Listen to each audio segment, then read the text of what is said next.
സമസ്ത മേഖലകളിലും കേരളത്തിനെ ലോകത്തിന്റെ നെറുകയിലേക്ക് ഉയർത്തുന്ന LDF സർക്കാർ വികസന പ്രവർത്തനങ്ങളിൽ രാജ്യത്തിന് തന്നെ മാതൃക. സമ്പദ് വ്യവസ്ഥയിൽ കേരളം കഴിഞ്ഞ കാലങ്ങളിൽ കൈവരിച്ചിരിക്കുന്നത് സമാനതകളില്ലാത്ത നേട്ടമാണ്.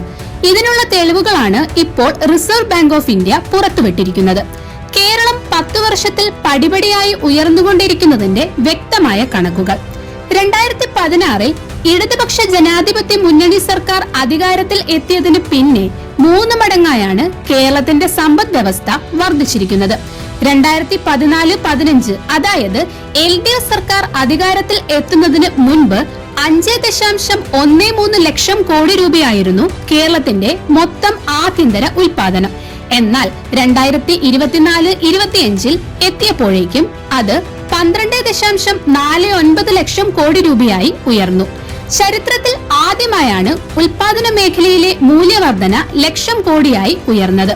എല്ലാത്തിലും ഉപരി മനോരമയും ഈ വളർച്ചയെ അംഗീകരിച്ചു.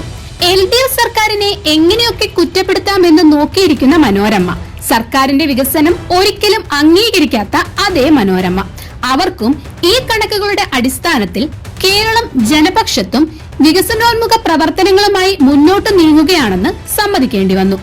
നാടിനെ കടുത്തറ്റം വെള്ളത്തിൽ മുക്കിയ മഹാപ്രളയവും കോവിഡും നിപ്പയും ഉൾപ്പെടെയുള്ള മഹാമാരികളും അതിജീവിച്ച കേരളത്തിനെ മുന്നിൽ നിന്നും നയിച്ച സർക്കാരിന്റെ മികവിനെയും ഈ വളർച്ച അടിവരയിടുന്നു.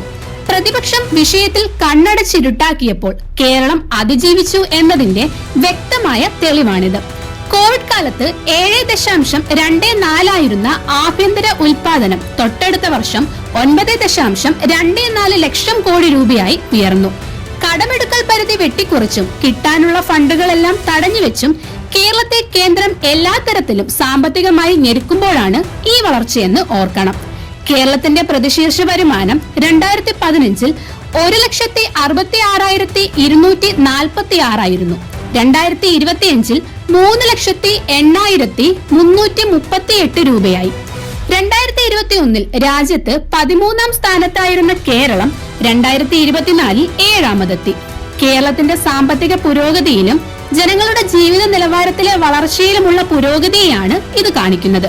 ഈ വളർച്ച ഇനിയും മുന്നോട്ട് തന്നെ പോകും ഇടതുപക്ഷ സർക്കാരിനൊപ്പം.